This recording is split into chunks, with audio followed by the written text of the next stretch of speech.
you. How Canada, are you? how are you? Great. You're representing Canada right now. Yeah, all of Canada. Now, I have to say, yes, being Canadian, I've always had a love for American history. This show was so visceral, so real. Oh my God, what you guys endured. I don't even know how you got through it. Betty, I want to start with you because your character, Sarah, my God, what she would do for her son, like anything. How she got through that time period, I don't understand. How on earth did you go in this mentally, not just physically, mentally? Yeah, I mean, even though there were so many elements that, is in the arena of pretend. We're in 1857 costumes and,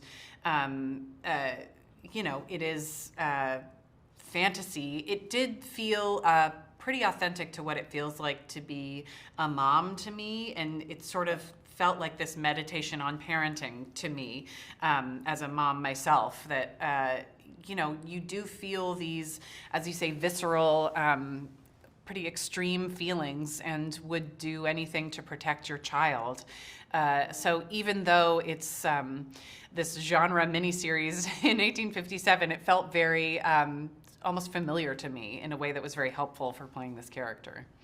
Yeah, Taylor, kudos to you. And first of all, keep making things with Pete Berg. Clearly it works. Okay, that's all I have to say.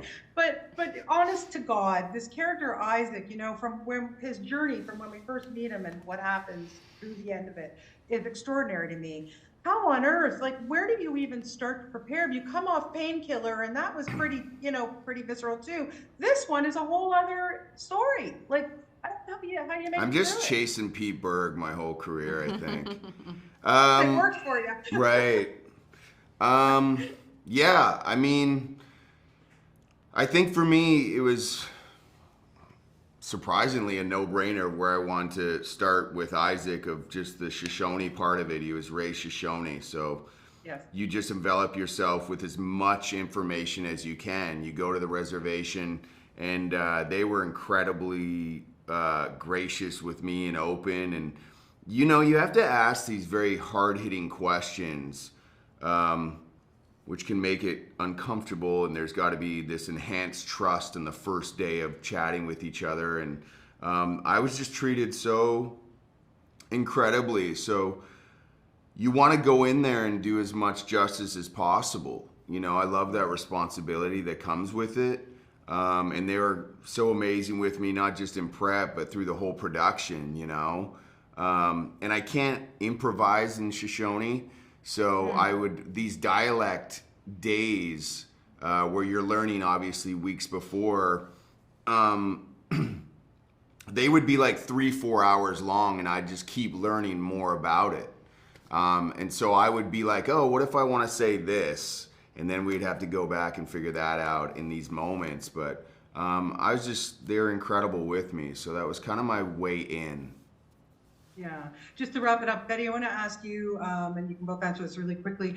Here's two people who are thrown into this situation together. They might not like each other in the beginning, but they need each other. Betty, how did you rely on Taylor to get you through this, and then vice versa? So Betty first. Well, I think that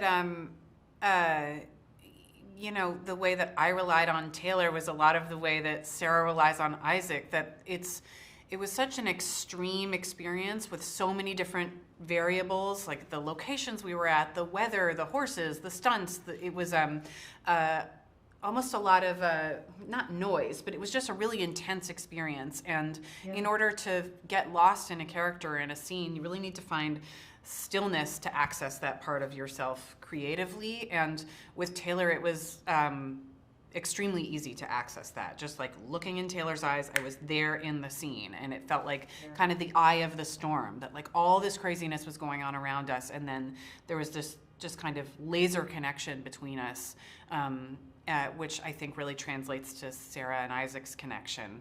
To me, that's the show, that there's this sort of poem inside of this storm. I'd say. Yeah. And really quickly, Taylor, how about you? It's a guy that won't allow himself to love or give it out, and then he has to do this. There's calling that he has, and that's what Sarah and the kids bring out of him. There's a sense of service to that, and through that journey with her, she opens him up to allow this to be possible. Yeah, well, like I said, it's one of the most extraordinary series I've watched in a long time. You are both absolutely phenomenal in it. Thank you so much for your time. Thank you. Thank you. I really appreciate it. Take care.